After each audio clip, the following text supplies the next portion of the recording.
Well, as I mentioned, like all CIA employees, current and former, I was required.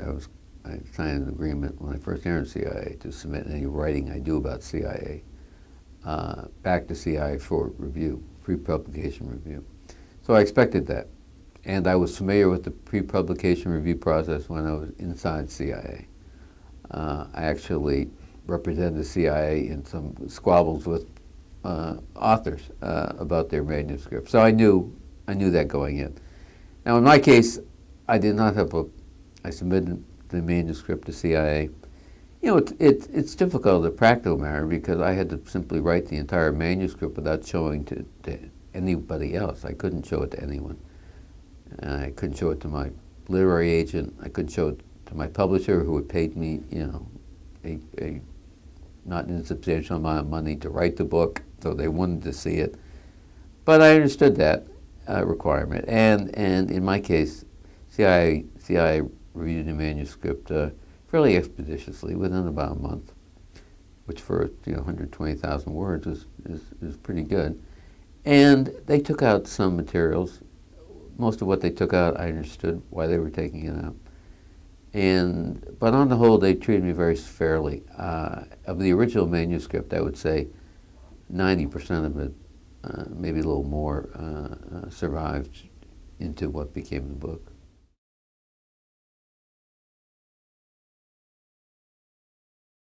A couple, but they didn't take out sort of huge chunks of stories. They left most of the stories intact. I mentioned during the talk this anecdote I had about a Hollywood actor who wanted to work for CIA. They let me tell that story, somewhat to my surprise. The only thing they insisted on is that I not name the Hollywood actor, which I wanted to do because I know readers would probably be naturally curious. I mean, I didn't want to be a tease, but he cooperated with CIA. CIA considers that whenever an American cooperates with CIA, that necessary trust relations must be there. CIA must protect that, even after the individual has passed on, which this actor has passed on.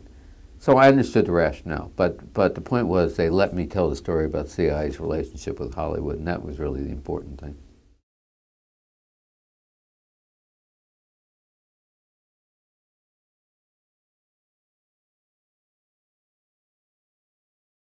Yeah, I do think they need lawyers.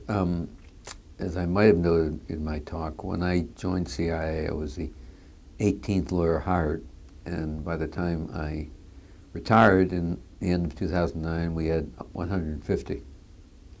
And lawyers at CIA have been made such a part of the fabric of every aspect of the organization that I am confident that CIA not only will need lawyers in the future, but will have, I would dare to say, even more lawyers than it has now, because the demand inside CIA for a bigger legal office seems to be unrelenting.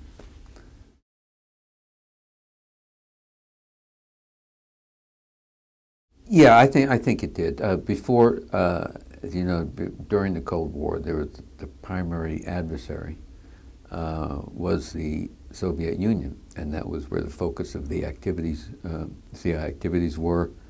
I mean, I'm oversimplifying a bit, but that was essentially the thrust of CIA's attention, what the Soviet Union was doing, what it was doing both internally but also in other parts of the world. So that changed with the fall of the Soviet Union. The threats became more transnational in nature. Narcotics, international narcotics trafficking, and of course, terrorism. And it's ironic that as we speak today, Russia is now coming back to the forefront as a potentially dangerous and at least for the foreseeable future, constant thorn in the U.S. side.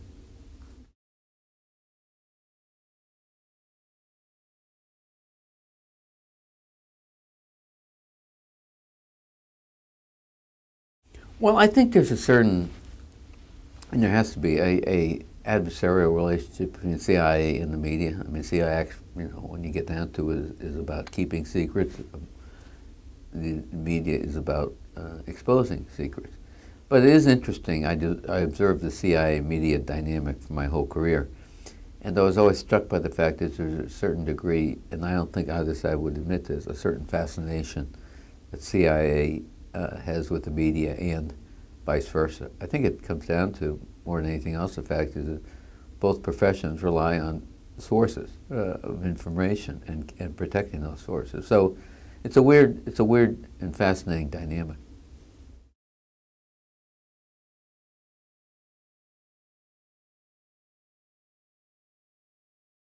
No, well, I think they have to be more careful. Obviously, I'm not objective in that, having been on the other side of the fence. But I do see in recent years an increasing tendency for the media to publish a secret just because it's a secret, without exerting perhaps as much